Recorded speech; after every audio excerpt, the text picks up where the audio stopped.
भीतरघात की जो चर्चा थी वो भीतरघात सही में दिख रहा है। निश्चित रूप से दिख रहा था। यह बहुत बड़ी सोची समझी साजिश के तहत हमारे जो महागठबंधन के प्रत्याशी आदरणीय मुन्ना शुक्ला जी को हराने की प्लानिंग पहले से चल रहा था। जो जिलाध्यक्ष है राष्ट्रीय जनता दल के आदरणीय रमेश गुप्ता जी, एक भी महागठबंधन का संयुक्त मीटिंग नहीं रखा गया। उसी समय मुझे ज्ञात हुआ कि हम जीते हुए सीट को हार जाएंगे, कि हमारे राष्ट्रीय जनता दल और महागठबंधन में सिर्फ फोटो खिंचवाने वाले नेता का कतार लगा हुआ है।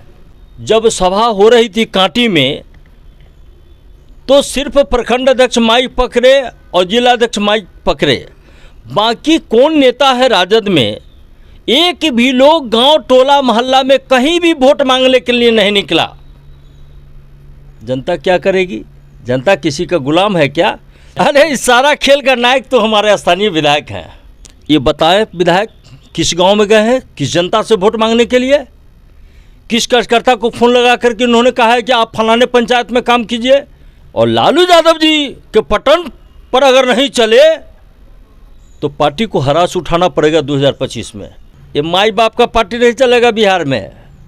आना पड़ेगा जमीन पर कि बिहार में संगठन को बहुत फेरबदल करने की जरूरत है।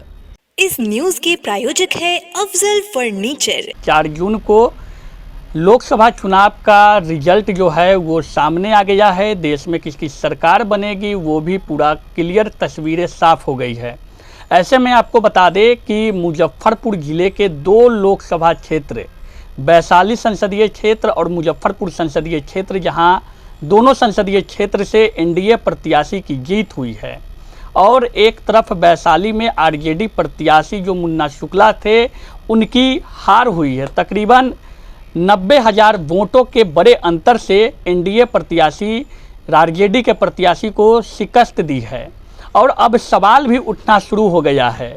सवाल इस मायने में उठने लगा है कि आरजेडी के जो प्रत्याशी थे वैशाली से मुन्ना शुक्ला, वो चुनाव जीते हुए थे। जिस तरह से चुनावी कैंपेन किया जा रहा था, चुनाव में जिस तरह का माहौल बना था, वो लग रहा था कि वो चुनाव इस बार जीत जाएंगे। लेकिन जो नतीजे निकलकर सामने आए उसमें यह साफ हो गया कि एनडीए प्रत्याशी जो है उन्हें जनता ने अपना आशीर्वाद दिया और राजद के जो प्रत्याशी थे जनता ने उन्हें नकार दिया है। खास करके आपको बता दें कि वैशाली संसदीय क्षेत्र के 6 विधानसभा क्षेत्रों में जो स्थिति बनी आरजेडी प्रत्याशी की, वहां लगभग सभी विधानसभा क्षेत्रों में आरजेडी प्रत्याशी लीड भी नहीं कर पाए। और इसकी नाराज़गी अब सोशल मीडिया पे दिखने लगी है। सोशल मीडिया पे आरजेडी के कई नेता, कई समर्थक जो हैं इस बात को लेकर के नाराज़गी व्यक्त कर रहे हैं कि चुनावी कैंपेन जो है उसमें जो स्थानीय नेता थे उन्हें नज़रअंदाज किया गया, जिसका खामियाजा उन्हें भुगतना पड़ा। ऐसे में बातचीत करने के लिए हमारे साथ राजद के वरिष्ठ नेता मंगल यादव है, और मंगल यादव ने भी सोशल मीडिया पे व्हाट्सएप ग्रुप में अपनी प्रतिक्रिया को व्यक्त करते हुए लिखा कि जिस प्रकार से राजद संगठन, राजद का जो जिला कमेटी है उनके द्वारा जो बूथ स्तर तक काम होना चाहिए था वो बूथ स्तर तक काम नहीं किया गया, जिस कारण जो है चुनाव में हार का सामना करना पड़ा। अब मसला इन सब को लेकर के बातचीत करेंगे। मंगल यादव जी हमारे साथ में हैं। मंगल जी, आपसे जानने का पहले यह प्रयास करेंगे कि चुनावी कैंपेन जो चल रही थी, काफ़ी कम जगहों पे आप दिखे थे चुनावी कैंपेन में। हाँ, सही बात आपने पूछा है कि देखने को हम बहुत कम मिले। मुझे खोजने वाला ही कोई नहीं था। एक कांटी ब्लॉक के पूर्व प्रमुख होने के नाते मुझे किसी ने ये भी नहीं कहा, ताकि मैं गरीब घर में जन्म लिया हूँ, एक कार्यकर्ता रहा हूँ। लालू जी के समय से मैंने राष्ट्रीय जनता दल के प्रति, आदरणीय लालू जी के प्रति आशा विश्वास रखते हुए मैंने एक सिपाही का काम किया हूँ। मैंने पूर्व में भी कहा था, माननीय मुन्ना शुक्ला जी को जब टिकट मिला, जब आदरणीय लालू प्रसाद यादव जी प्रतिपक्ष के नेता माननीय तेजस्वी यादव जी ने टिकट जब दिया महागठबंधन से, तो जिला में जो जिलाध्यक्ष है राष्ट्रीय जनता दल के आदरणीय रमेश गुप्ता जी, एक भी महागठबंधन का संयुक्त मीटिंग नहीं रखा गया। उसी समय मुझे ज्ञात हुआ कि हम जीते हुए सीट को हार जाएंगे, कारण था कि यह सीपीएम, सीपीआई, माले, वीआईपी, कांग्रेस का संयुक्त मीटिंग होना चाहिए था और सारे लोगों को हर प्रखंड में, हर विधानसभा स्तर और पंचायत स्तर पर पदाधिकारी बना करके एक एक पंचायत में नियुक्त करना चाहिए था। हम जमीन पर काम करते, हम बूथ लेवल के कार्यकर्ता जो हमारा है वहाँ तक हम नहीं पहुँच पाए। इसका मुख्य कारण है कि सोची समझी साजिश के तहत कांटी विधानसभा क्षेत्र नहीं बल्कि वैशाली में राजद में सिर्फ नेता है, कार्यकर्ता अब नहीं रह चुका है। मंच पर फोटो खिंचवाने के लिए मारामारी होता है, मंच तोड़ दिया जाता है, लेकिन उस नेता को जब खोजिएगा गांव, टोला, मोहल्ला, खेत खलिहान में गरीब के पास वोट मांगने के लिए, किसी नेता ने नहीं निकला वोट मांगने के लिए। इसके पीछे क्या कारण था? यह बहुत बड़ी सोची समझी साजिश के तहत हमारे जो महागठबंधन के प्रत्याशी आदरणीय मुन्ना शुक्ला जी को हराने की प्लानिंग पहले से चल रहा था। मतलब षड्यंत्र कहीं ना कहीं पहले से रचा गया था। निश्चित रूप से एकदम, ताकि मुन्ना शुक्ला को चुनाव जीतने से बहुत से जो यहाँ पर जो हमारे नेता हैं छोट भैया, उनका दुकानदारी बंद हो जाता। उनका दुकान जो चल रहा था लेन देन का, जैसे ब्लॉक में भ्रष्टाचार देख लीजिए, अंचल में जाके देख लीजिए, आपको पता चल जाएगा कि भ्रष्टाचार क्या होता है। तो आदरणीय मुन्ना शुक्ला अगर चुनाव जीते तो इन लोगों का दुकान बंद हो जाता। इसलिए प्लानिंग के तहत ये भ्रष्ट जिला अध्यक्ष रमेश गुप्ता, जो खुद अपने आप को एक वोट नहीं दे सकता है आरजेडी को, महागठबंधन को, और ये प्लानिंग के साथ अजय निषाद जी को और यहाँ मुन्ना शुक्ला जी को चुनाव हरवाने का काम किया है। मैं आपके सोशल मीडिया के माध्यम से कहना चाहता हूँ आदरणीय प्रतिपक्ष के नेता माननीय तेजस्वी यादव जी से, आदरणीय लालू प्रसाद यादव जी से, कि बिहार में संगठन को बहुत फेरबदल करने की जरूरत है। अगर जमीनी स्तर पर इन्होंने समीक्षा नहीं किया, संगठन में बदलाव नहीं किया, तो इसका खामियाजा 2025 में इससे भी बुरा होने जा रहा है बिहार में। मतलब कहीं ना कहीं आपके कहने का मतलब है कि मैनेजमेंट में कमी रही, बूथ स्तर तक कार्यकर्ता को पहुंचने नहीं दिया गया, पदाधिकारियों की नियुक्ति पंचायत में नहीं हुई, विधानसभा वाइज नहीं हुई। इसी का कारण हुआ, इसका रिजल्ट उल्टा हुआ। क्या जहां पर भूमिहार समाज के लोग को टिकट मिला, सहनी समाज के लोग, यादव समाज के लोग, मुस्लिम समाज के लोग, वहां पर 14,000 से सीट वोट से कांटी विधानसभा में चुनाव हार गए। ताज्जुब की बात है कि आपके कांटी के विधायक आरजेडी के हैं, मीनापुर के विधायक आरजेडी के हैं, उसके बावजूद भी इस तरह का रिजल्ट आना क्या दर्शाता है? दुर्भाग्यपूर्ण बात है। अब माननीय तेजस्वी यादव जी समीक्षा मीटिंग में पूछे विधायक लोगों से, ओ कार्यकर्ता, हम आपके सोशल मीडिया के माध्यम से परम आदरणीय लालू प्रसाद यादव जी हमारे गार्जियन हैं, और लालू यादव जी के पटन पर अगर नहीं चले तो पार्टी को हरास उठाना पड़ेगा 2025 में। कारण है कि हमारे राष्ट्रीय जनता दल और महागठबंधन में सिर्फ फोटो खिंचवाने वाले नेता का कतार लगा हुआ है। सच्चाई, जमीनी हालत और बूथ लेवल कमेटी और जन समस्या को हमारे नेता तक नहीं पहुंचाया जाता। लेकिन चुनाव के दौरान जिस तरह का माहौल बताया जा रहा था, एमवाई समीकरण की बात कही जा रही थी, मल्लाह की बात कही जा रही थी, भूमिहारों की बात कही जा रही थी कि वो सब हमारे साथ हैं, हम मजबूत हैं, चुनाव जीत रहे हैं। इसका कारण है, हम आपको बताना चाहते हैं, और हम अपने आपके सोशल मीडिया के माध्यम से हमारे जो प्रत्याशी थे आदरणीय मुन्ना शुक्ला जी, यहाँ पर जब सभा हो रही थी कांटी में, तो सिर्फ प्रखंड अध्यक्ष माइक पकड़े और जिलाध्यक्ष माइक पकड़े, बाकी कौन नेता है राजद में? एक भी लोग गांव, टोला, मोहल्ला में कहीं भी वोट मांगने के लिए नहीं निकला। जनता क्या करेगी? जनता किसी का गुलाम है क्या? जिसने सम्मान दिया जनता उसको वोट कर दिया।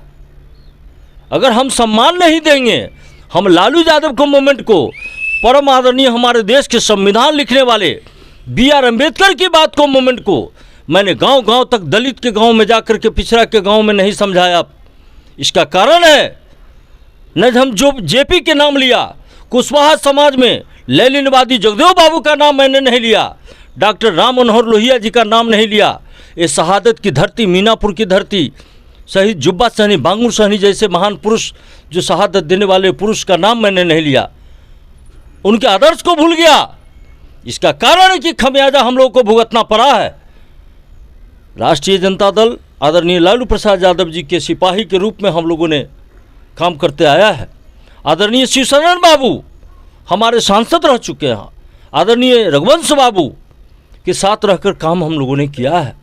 बारी बारी से बुलाकर हर कार्यकर्ता से बात करते थे कि समस्या हो, बोला तू काम करा, हम तोरा जोरे हती, दिक्कत होती हम हती ना। हमारे आदरणीय कुछ हमारे जो प्रत्याशी थे मुन्ना शुक्ला जी, इनसे भी थोड़ा कमी हुई है।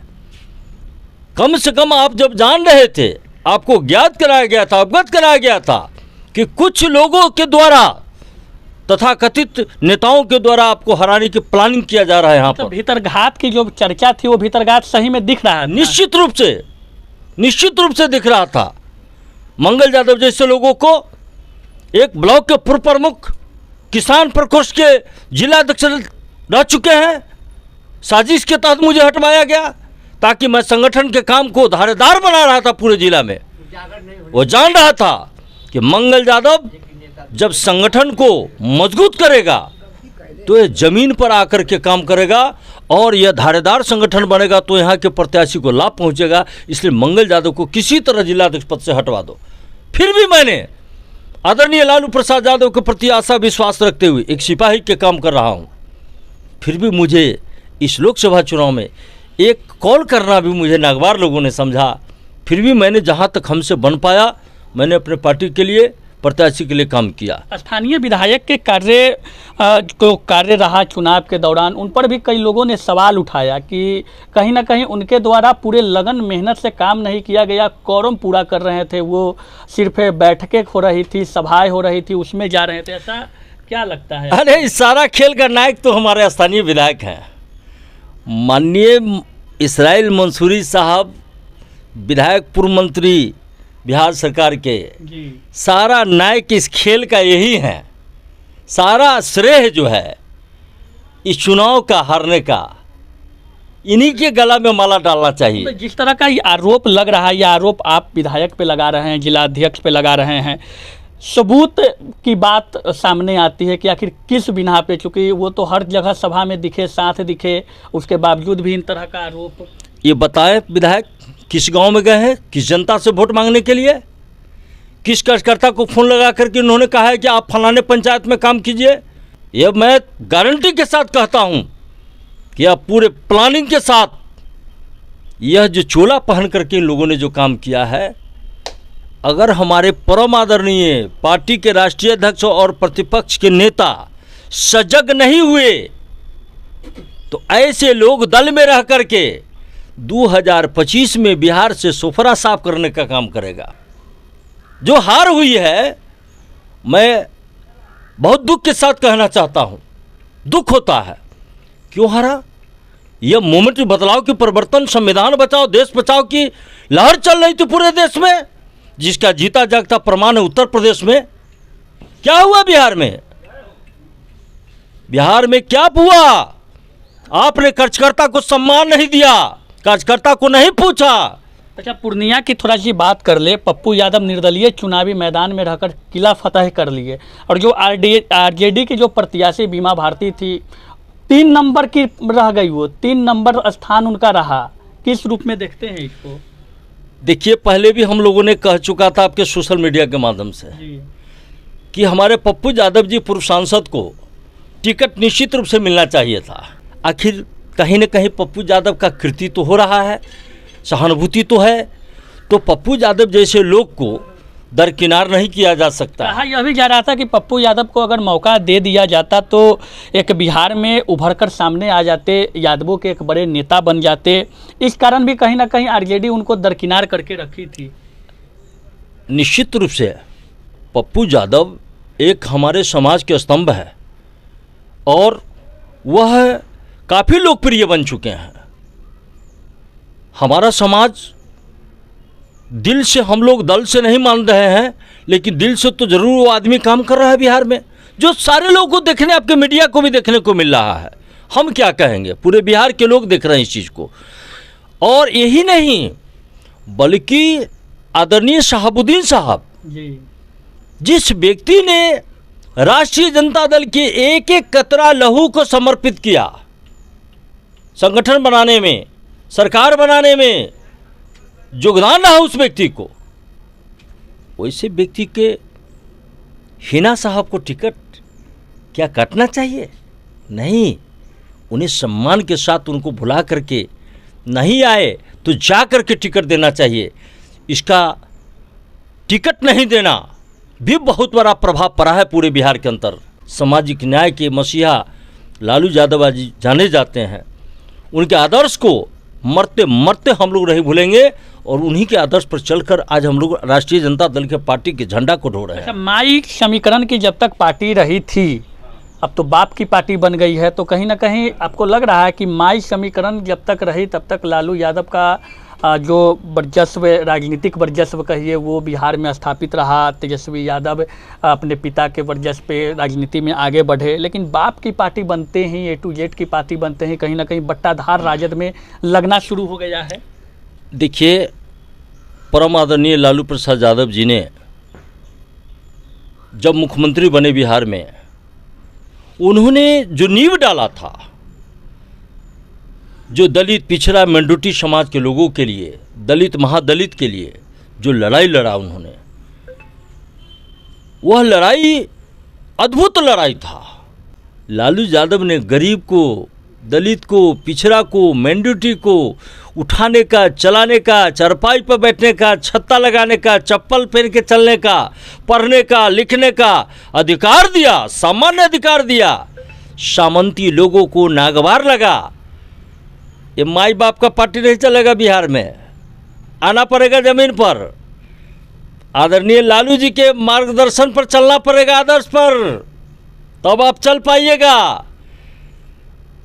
आप भटकिए नहीं, भटक रहे हैं लोग, हमारे महागठबंधन और हमारे राष्ट्रीय जनता दल के नेता लोग। और ऐसे भ्रष्ट जिलाध्यक्ष जो जो संगठन को तार तार कर दिया है गुटबाजी में, इसको अवलंब पार्टी से बर्खास्त करे और नए जिलाध्यक्ष की नियुक्त करे और हर विधानसभा, प्रखंडवाई, बूथवाई नए सिरे से संगठन को चुस्त दुरुस्त करे, तब जाकर के 2025 में जानदार, शानदार, धारदार हम लोग संगठन बना करके और 2025 में हम लोग परचम लहरा देंगे राष्ट्रीय जनता दल महागठबंधन के। चलिए, तो मंगल यादव हमारे साथ थे। लोकसभा चुनाव के विषय में चर्चा हो रही थी, खासकर वैशाली संसदीय सीट को लेकर के। भीतरघात की बात जो चुनावी कैंपेन के दौरान चुनावी माहौल में कही जा रही थी, वो बात पर भी इन्होंने सहमति जताते हुए कहा कि कहीं ना कहीं वैशाली से आरजेडी प्रत्याशी के हार के पीछे षड्यंत्र एक बड़ा कारण बना है, भीतरघात एक बड़ा कारण बना है। जिला अध्यक्ष पर भी इन्होंने आरोप मढ़े हैं, नए सिरे से संगठन को मजबूत बनाने की भी आग्रह कर रहे हैं प्रदेश के नेता से, तेजस्वी यादव से। और इनका कहना है कि लालू यादव के विचारधारा पर यदि राष्ट्रीय जनता दल नहीं चलती है तो फिर 24 का हश्र 25 में भी देखने को मिलेगा। लेकिन वक्त के साथ पता चलेगा कि लोकसभा चुनाव में जिन तरह के नतीजे सामने आए हैं, क्या यह नतीजा 2024 में भी इसी तरह का रहेगा, या फिर इस नतीजे को बदलने के लिए तेजस्वी यादव प्रदेश से लेकर के जिला, प्रखंड, पंचायत में बदलाव करेंगे और पुराने जमीनी कार्यकर्ता को संगठन में एक मजबूत जिम्मेदारी देते हुए उनके बदौलत आगे बढ़ेंगे। जनता ने राजद पे विश्वास नहीं जताया, वैशाली की सीट हार गई। वैशाली संसदीय क्षेत्र के विभिन्न विधानसभा, 6 विधानसभा क्षेत्र में जो स्थिति राजद के प्रत्याशी की बनी, जहां से लीड की संभावना बनी हुई थी, वहां भी लीड नहीं कर पाए, वहां भी चूक हो गई। कारण बहुत सारे गिनाया जा रहा है। आरजेडी के नेताओं के द्वारा लगातार आरोप लगाए जा रहे हैं अपने ही खेमे के नेताओं पे, जनप्रतिनिधियों पे। तो देखने वाली बात होगी कि अब राजद क्या कुछ कदम उठाती है और क्या इस हालात को बदलने की कवायद तेज होती है, चूँकि कहीं ना कहीं इसका प्रभाव 2024 का प्रभाव 25 में भी देखने को मिलेगा। बने रहें BD न्यूज़ के साथ, तब तक दीजिए इजाज़त, धन्यवाद।